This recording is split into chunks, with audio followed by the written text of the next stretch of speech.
I've been using this keyboard for the past 7 days to game, to write content, and to search on Google for some intellectual things. And even the script for this video was written on this keyboard.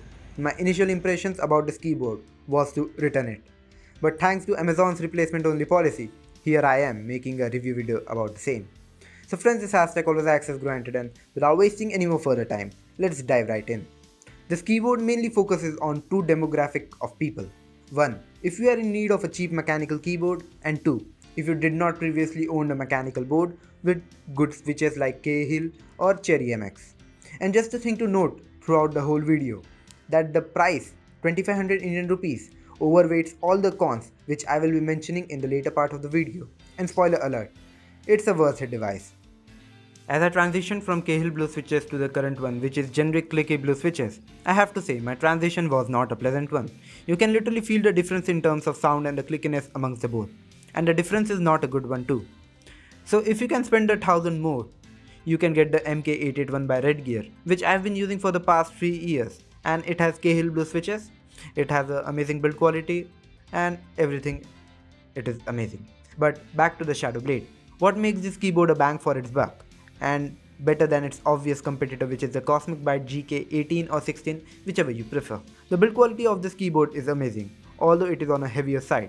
We do get a numpad, which might be a convenience for some of you because it might compromise on its portability, but for me it's a plus point. The sound dial.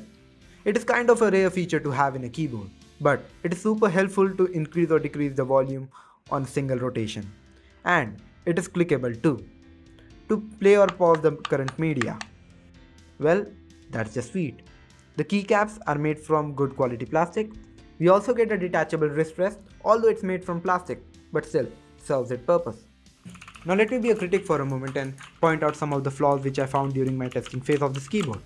Let's start with the basic ones, the mechanical switches.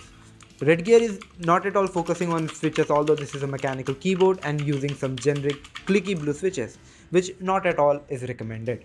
But still, at this price point you cannot really expect much, unless and until you go with Cosmic Bytes, which again has its own flaws, although they are using Otemu switches, but their build quality is not that up to the mark as compared to this Shadow Blade. So you gain something and you lose something. Another compromise, or let me say it is a flaw with this keyboard, the 22 different light zones. Now they are a good to have feature, but let me just say that you have to configure every single light zone using the single combination of key, which is the FN plus print screen, which sometimes becomes annoying. But hey, the good part is that the 21 different light zones are utter piece of bullshit. So you just have to use the single light zone, which is all the keys lighting all the time. That one is the best one.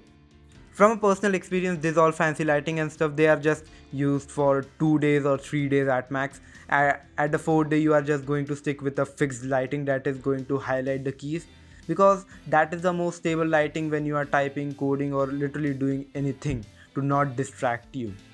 So yeah, the fixed lighting is the best one, which is the default one. So I'm going to stick with that and I have no problems regarding that. Now let's talk about the keycaps. The keycaps are glossy on all the sides except the top one, so it is not going to affect your typing. But yeah, that glossiness might affect someone because the LED lights are just reflecting amongst the glossiness of these keycaps, and they are creating kind of a good mixed color, if you can see on the video. And yeah, I personally like that, but some of you might not like that. It again goes to the preference. And this was my whole video. If you guys enjoyed it, do leave a like. If you have any doubts, I will try to solve every single one of them in the comment section below.